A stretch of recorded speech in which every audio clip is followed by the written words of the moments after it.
Assalamualaikum warahmatullahi wabarakatuh. Waalaikumsalam.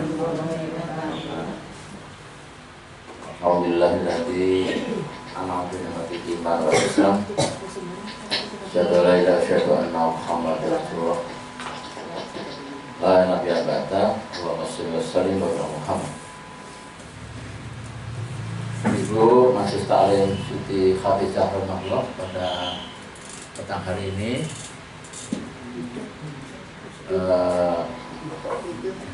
suaranya kan ya hilang ya. Harus begini ya, tegang begini ya. Datang dan pergi. Ya, ini yang datang mungkin kurang seperti biasanya. Ya, ada banyak acara ya. Iya. Ada yang sakit, Pak. Yang sakit. Ya, lomba-lomba mungkin. Nah, ada udah mulai lomba-lomba. Udah, Pak. Udah mulai lomba. Bagi sampai yang mereka Pak belasan Pak.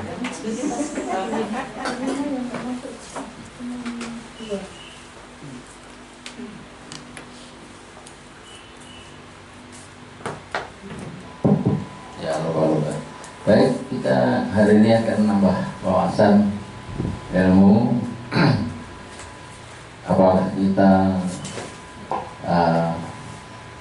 termasuk di antara yang akan saya jelaskan? Ada dua pilihan. Kenapa? Judulnya apa Bu? Judulnya kan hidup itu dua pilihan ya.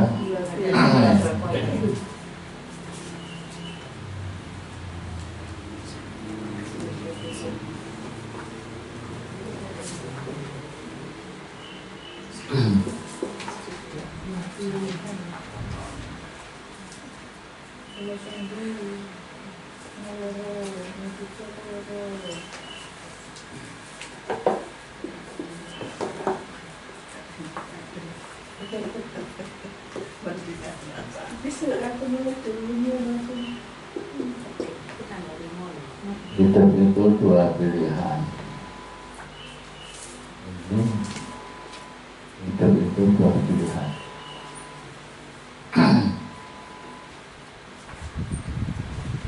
Hidup itu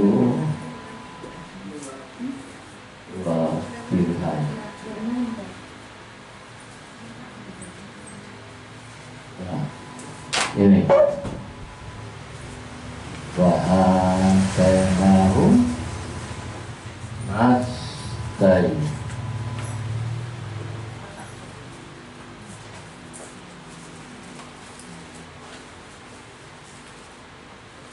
Hidup itu dua pilihan. Allah dalam surat Al-Haq, surat Al-Balad, wahadainahu nastain.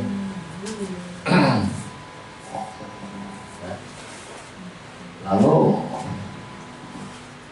kita sebagai orang beriman mau pilih yang mana nih? Ya.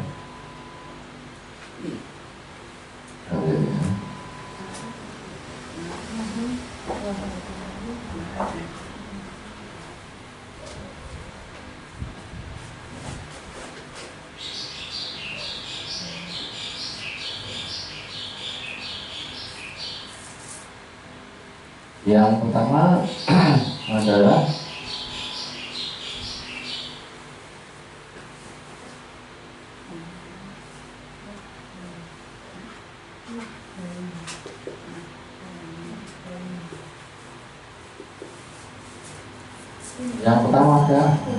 hidup itu al-aqobah.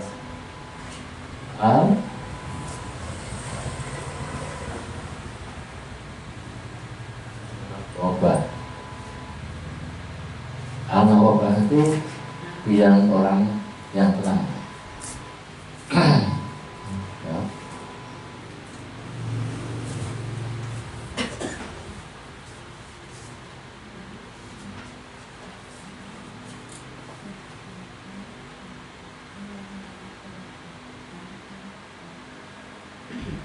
Kemudian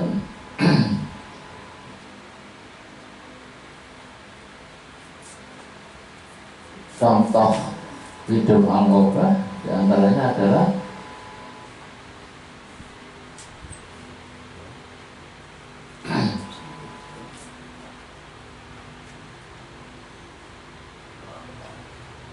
Aku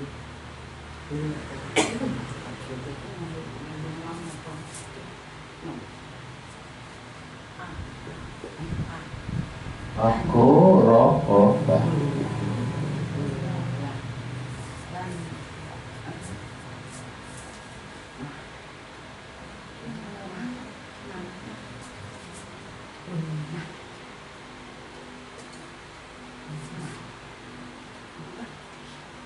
Kemudian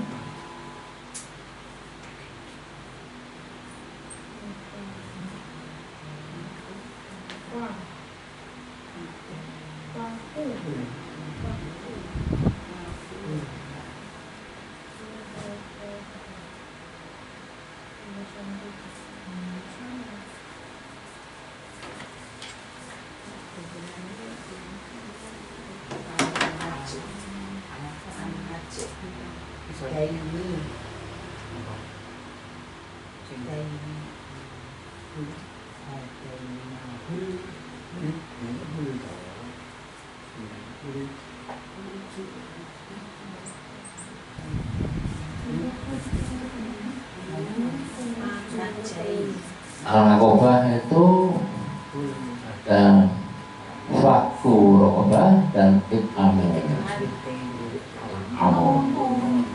Kemudian it'amu ini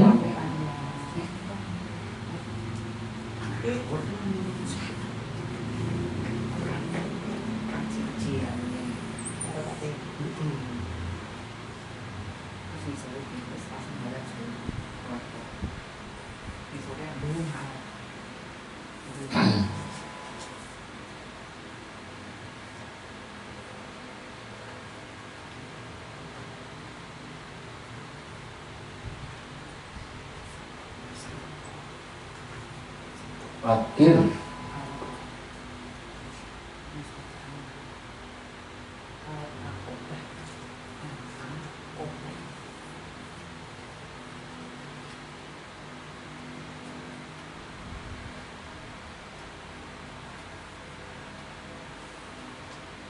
fakir miskin, kemudian juga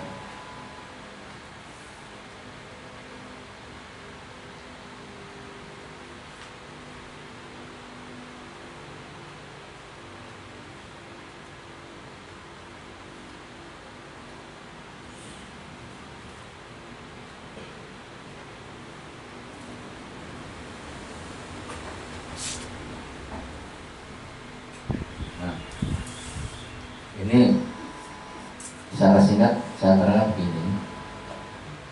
Hidup itu sebenarnya bahadena nau matain, itu dua pilihan orang hidup. Yang pertama adalah al-nakobah. Apa itu al-nakobah? Al-nakobah itu orang hidup mencari jalan yang sulit, yang terjal, yang mendaki.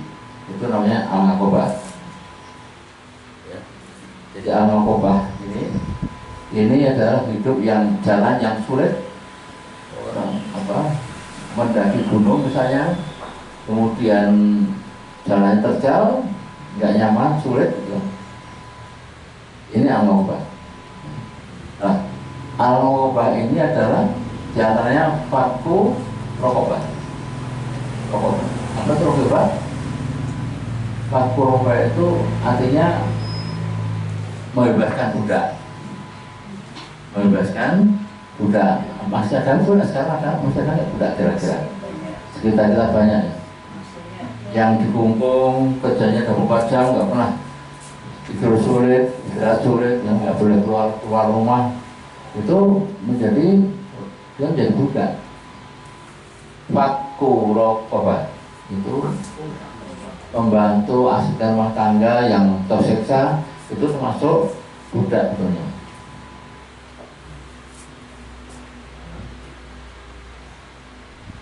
Nah, jadi yang pertama ini. Jadi jalan yang terjal, yang mendaki, yang sulit itu namanya al-nakobah. Kemudian diantara itu contohnya adalah membebaskan budak. Yang kedua adalah it'amu. Apa it'amu? It'amu memberi makan. Memberi makan ketika terjadi kelaparan atau tidak terjadi kelaparan, memberi makan. It'amu berikan makan. Siapa yang makan?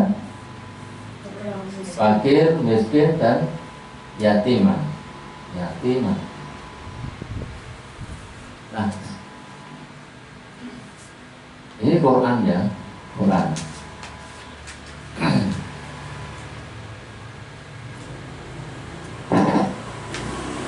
Sekarang pertanyaannya dulu, bedanya fakir dan miskin itu gimana? Ada yang tahu bedanya fakir dan miskin?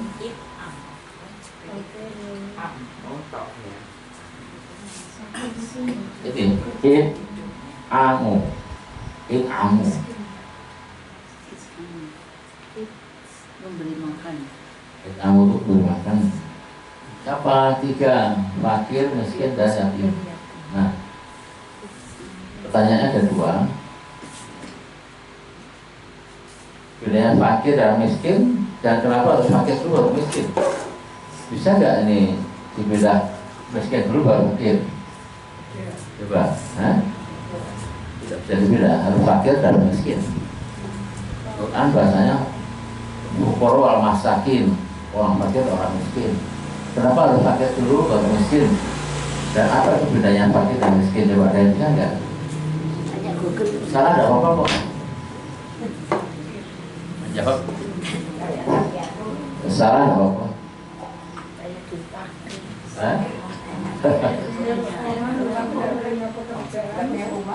Apa nih?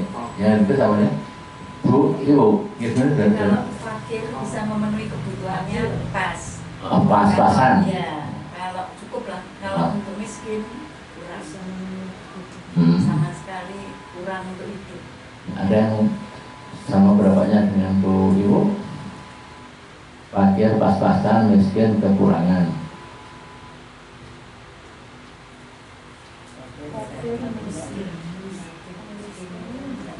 Setiap hari itu kan mendengar fakir itu kita tidak paham.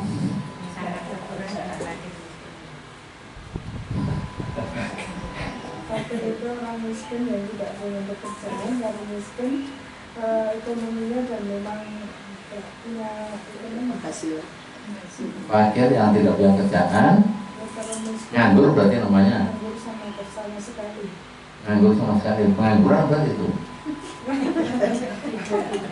Lain pengangguran dengan Nggak ada kerjaan, penghasilan. pengangguran tidak punya penghasilan.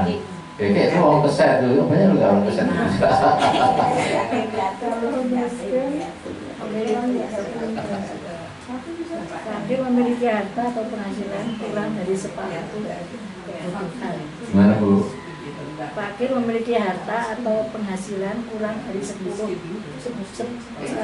kebutuhan. Terus? Jadi tidak memenuhi tidak memenuhi untuk kebutuhan hidup. Kalau miskin?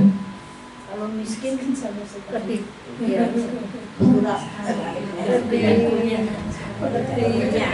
sedikit lagi. Jadi sama dengan Bu Ibu. Bu aku juga sama Bu Ibu. Ya. Fakir itu sebetulnya harus di depan, baru miskin. Fakir itu orang yang tidak punya penghasilan, tapi bukan pengangguran. Hampir-hampir tidak punya penghasilan atau fakir. Dia bekerja, kerjanya apa? Mungkin mengut sampah, serabutan macam, tapi tidak punya penghasilan. Makanya tergantung orang yang memberi. Orang yang memberi sedekah itu baru dia makan, itu fakir. Kalau miskin itu orang kerja, tapi pas-pasan tadi Bu tadi Bu. Balik. Pas-pasan. Maka fakir dulu baru miskin. Ya. Fakir itu enggak punya penghasilan, makanya penghasilan tergantung dari orang yang memberi kasih sayang, kan. Kita banyak loh, banyak kita ini, ya. Yang paling buta mencari orang-orang sampah, gitu ya. Itu termasuk fakir. Berarti bisa dikatakan penghasilannya tidak tentu. Ya tidak tentu, kadang dapat kadang enggak, dan tergantung orang yang memberi nafkah itu. itu fakir. Kalau miskin itu kerja, misalnya kerja sebagai marbot masjid, ya. Marbot masjid itu sebulan dibayar 1,5 juta. Itu apa penghasilan? Tapi biaya hidup dia sebulan lebih dari itu fakir. Satpam atau guru TK yang sebulan bayar 300, ada guru TK bayar. Bahkan di Jogja itu di guru 100.000 tiap bulan. Ya. Guru TK SPD sarjana pendidikan dibayar sebulan itu 100.000. Itu termasuk miskin, ya, termasuk, ya, tapi kurang. Kalau yang fakir tidak punya penghasilan, tapi bukan pengangguran lebih bagus ya. Pengangguran lain, kena PHK menganggur ya. Nah, pengangguran. Pada saat hari mungkin mengalami bisa kerja lagi, ngelamar sana, ngelamar sini bisa kerja lagi. Karena kena PHK. Fakir dulu, baru miskin. Ya. Yang ketiga yatiman, anak yatim yang diberi nafkah. Jadi kalau kita mau jadi milik jalan hidup yang tercal, yang mendaki, ini jawabannya. Maka kita akan menjadi penghuni surga, gitu kan? Tapi kalau jalan kedua, jalan yang sesat, ya. Yang sesat. Yang sesat itu apa? Yang sesat itu misalnya ini yang jalan yang sesat, ya, misalnya mencuri, ya, copet,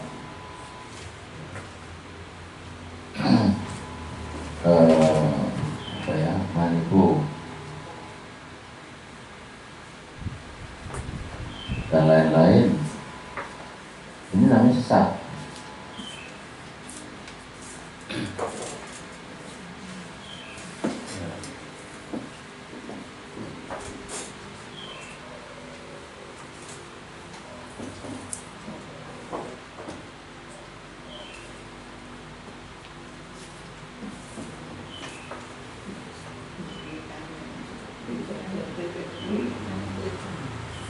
Kalau ini biasanya dalam satu bahasa katakan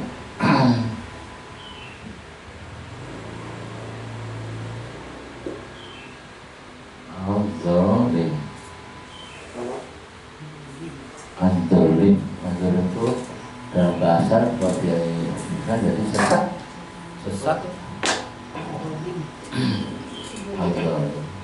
Abdolim sama Abdolim sama apa? Sama.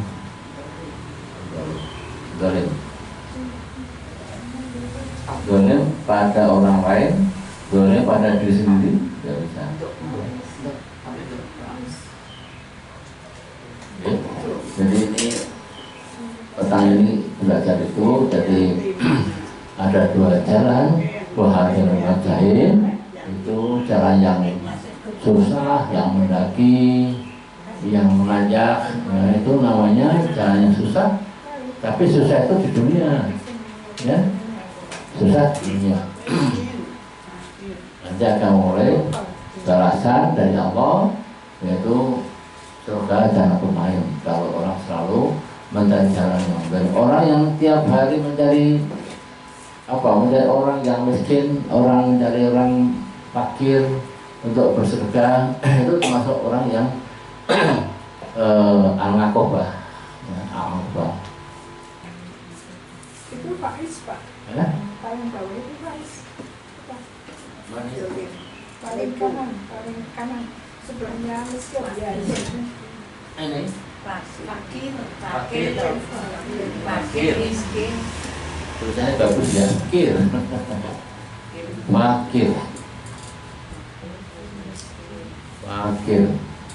miskin Wakaf ya roh.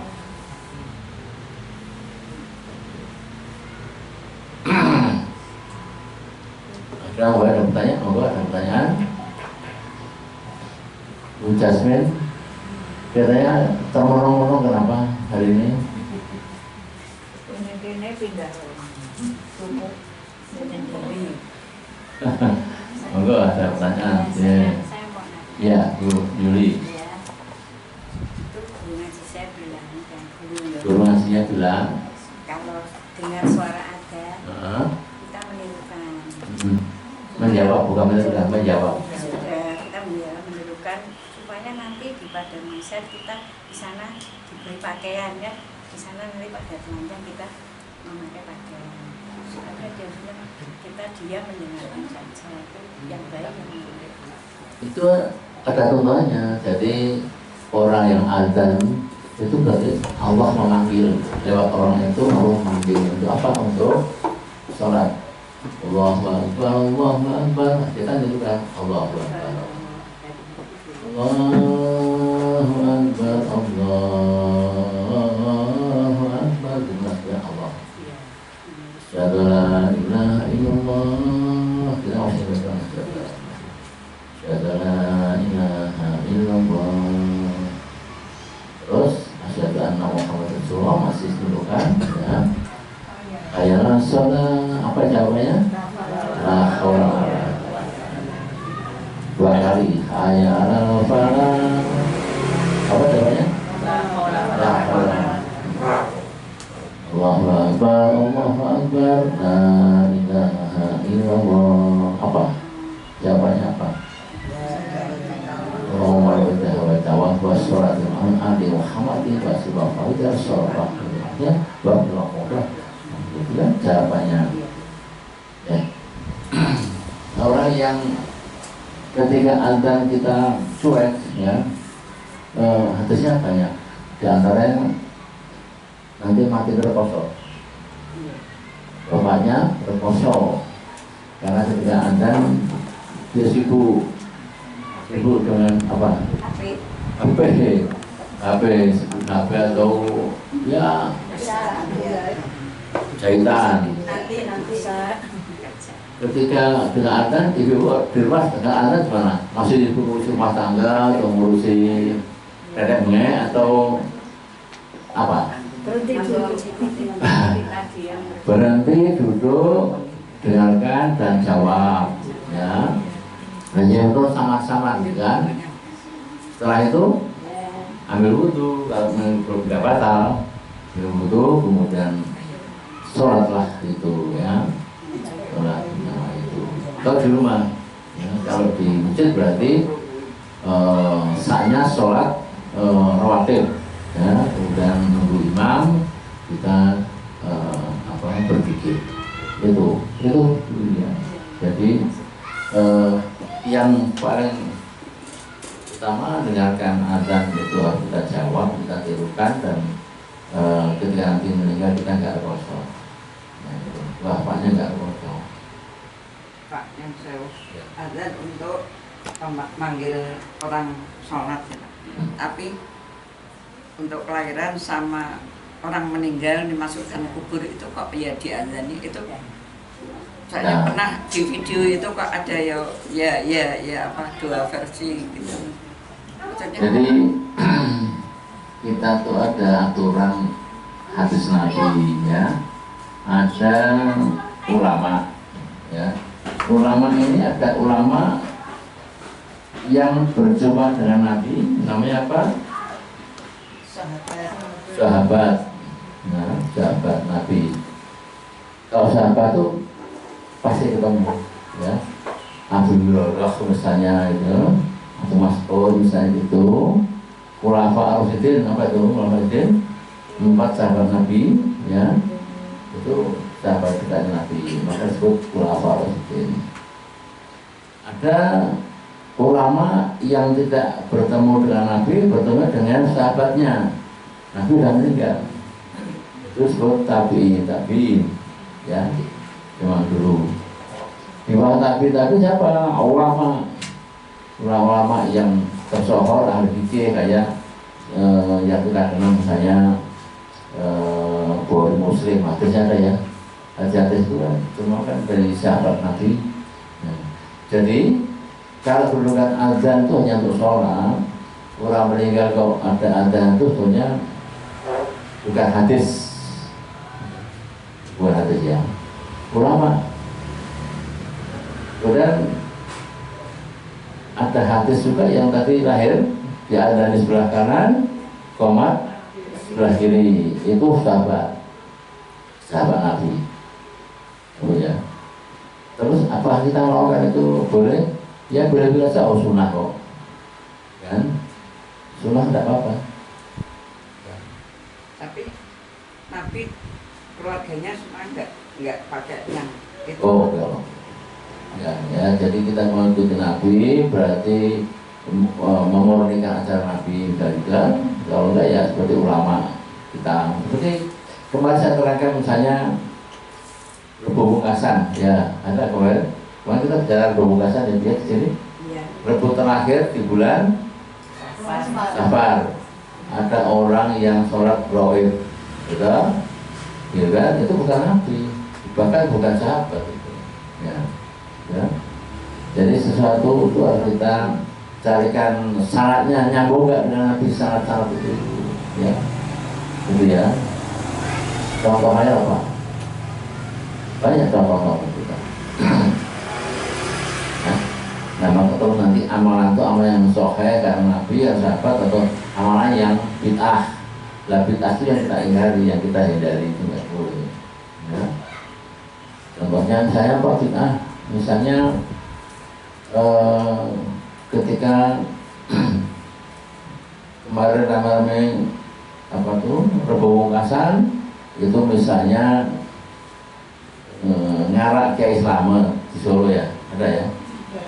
Apa itu Kiai Slamet? Rebu boleh jalan, ya.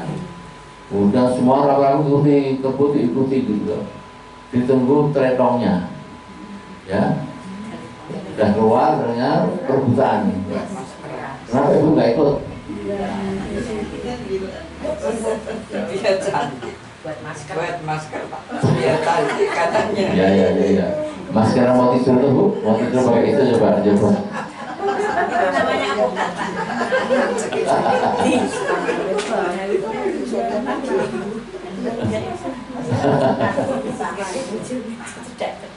Yang godaan gitu. Tapi orang yang yakin dengan itu kan sudah bid'ah mungkar. Orang introng.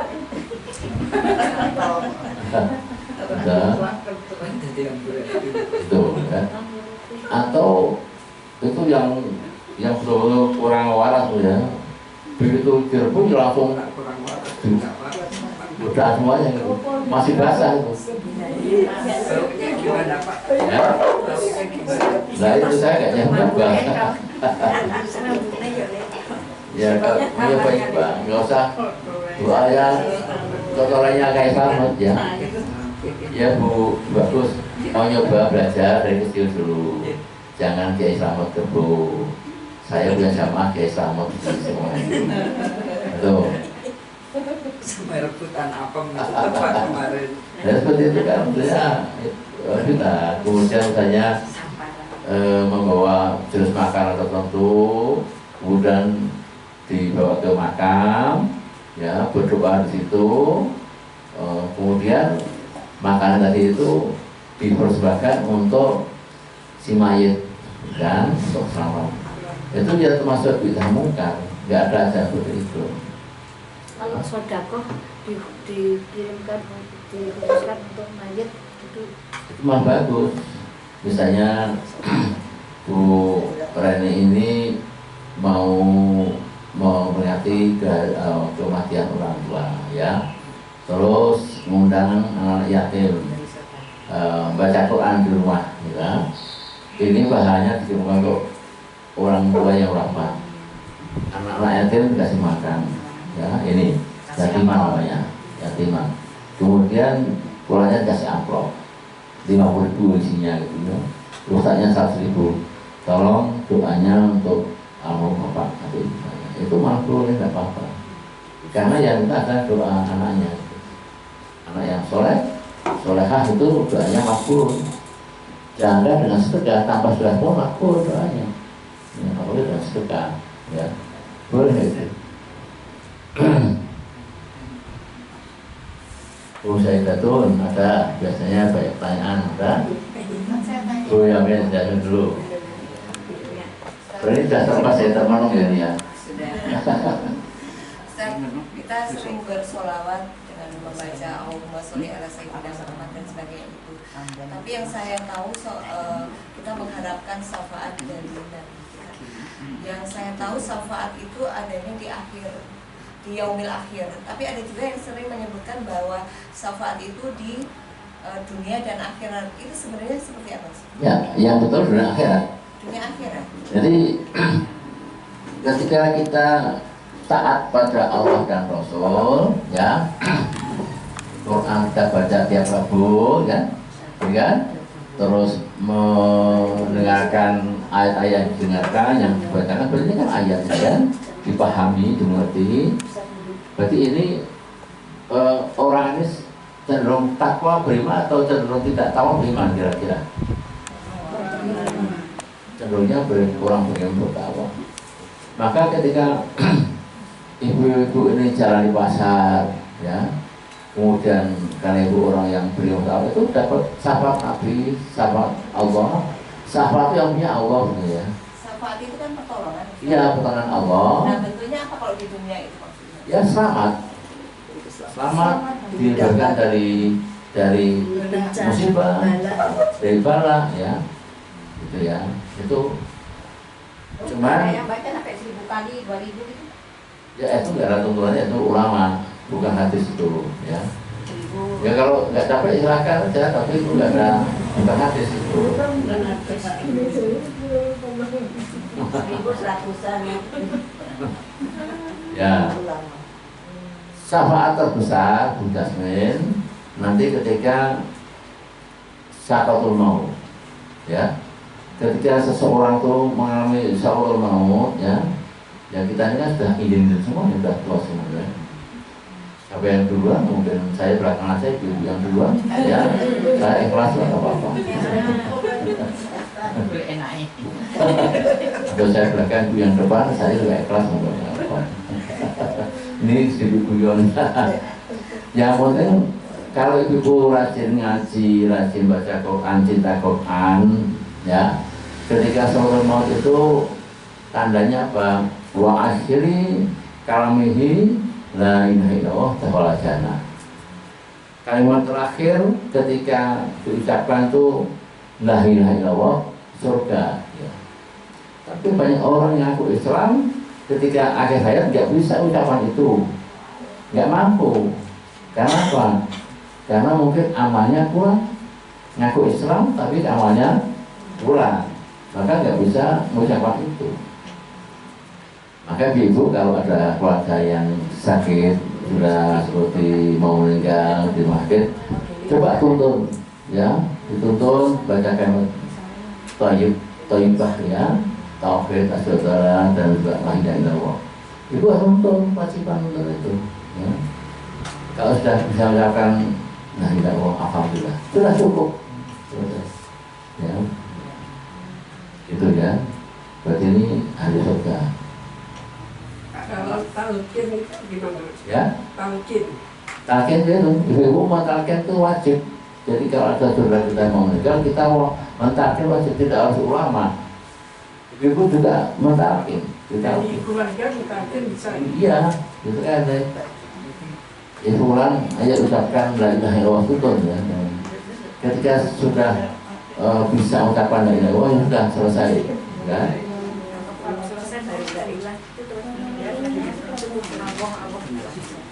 Ya, yang lengkap kan tadi artinya jelas.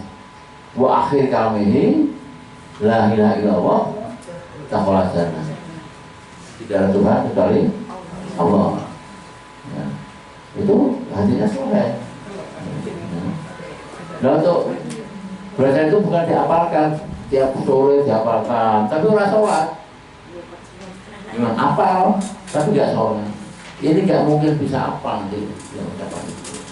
Karena yang bicara bukan lagi apalan di dunia ini, tapi adalah amal kita. amal soleh kita itu yang akan menuntun ruh kita keluar dengan enak atau dengan mogal-mogal. Mogal atau ya, mogal itu syafaat terberat Bu ya, yang akan dihadapi manusia ya, saul maut.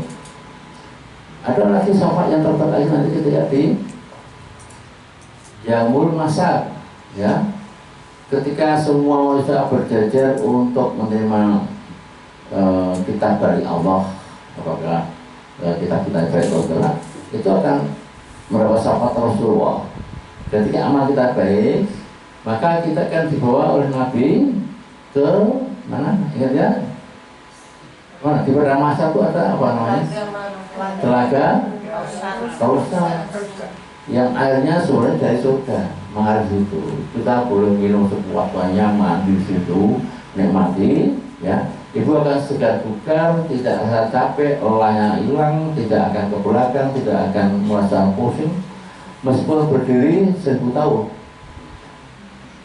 Ya tidur, antri, karena kita dapat syafaat Rasulullah di situ. Dan sholat yang terbaik yang pertama ketika mau apa? Ketika di Arab di Yaumul Masad.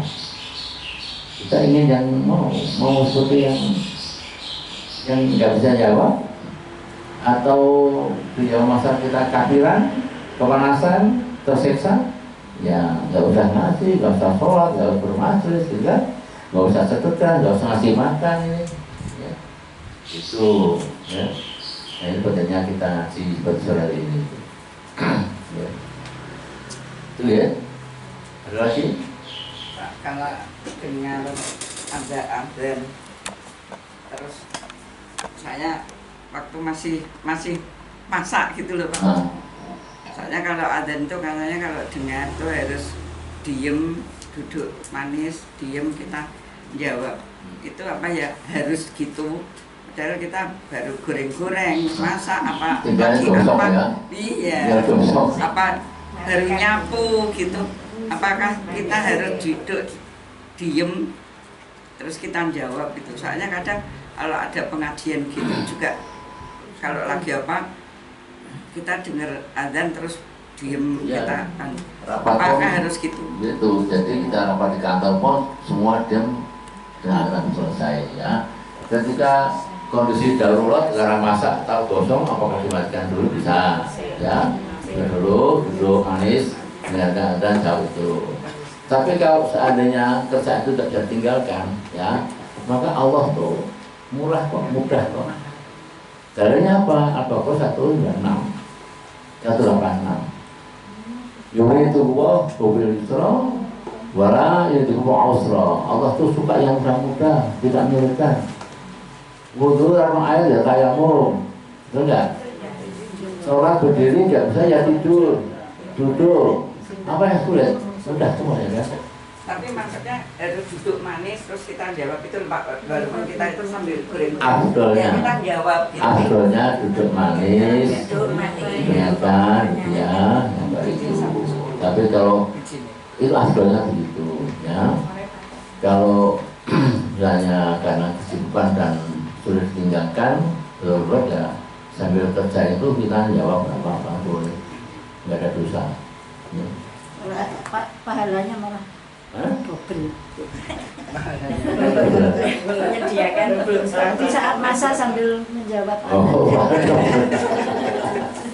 Para dari keluarga suami ya. keluarga ya. Itu dengarkan adzan itu adzan yang pertama atau ada yang jauh, kan kadang kita dengar pertama tapi nggak dengar, tapi ada yang terdekat. Itu sebaiknya yang keras terdekat apa yang jawab yang jelas, yang sayup itu kita kan kamu dorong apa ya, jadi Lama-lama hilang. lama-lama hilangkan angin ya. Yang jelas itu digunakan. Saya masih tahu sayup juga. Kalau sudah ada waktu subuh ya, berarti kita bangun untuk macam-macam ya. Ketika yang dekat masjid jarak ada lagi ya kita dulukan. Jadi hal kecil itu antara pahala itu bagian dari tanggungan kita. Jadi misalnya ada azan yang pertama itu jelas tadinya, terus lama-lama sayup-sayup, terus ada azan yang berikutnya, terus nyambung yang berikutnya juga. Tidak apa-apa. Yuri itu gua berdoa, berdoa ausra. Allah tuh mudah kok, mudah kok. Lagi cukup? Ya, berusaha tadi ya. Sholat isya itu kan di Masjid? Ya. tapi kalau wanita bagaimana? Di rumah saja. Di rumah saja. Sebaik-baik wanita soknya jadi rumah. Kalau masjid boleh, kalau ada mahramnya di masjid, kan putranya awal di masjid boleh. Tapi yang terbaik wanita soknya di rumah. Kalau muncul sendiri Pak, suaminya malah nggak ke masjid, yang muncul yang istrinya. Itu harus minta doa. Suami boleh nggak suami aku ke masjid sendirian gitu. Suaminya karena gak sholat, ya, hobi nonton bal, terus sholat tebu terserah kalau aku tak tidur lagi. Nah itu berarti suami yang kurang bijaksana, ya. Nah, itu harus diingatkan tuh. Adakah suami seperti itu di ibu?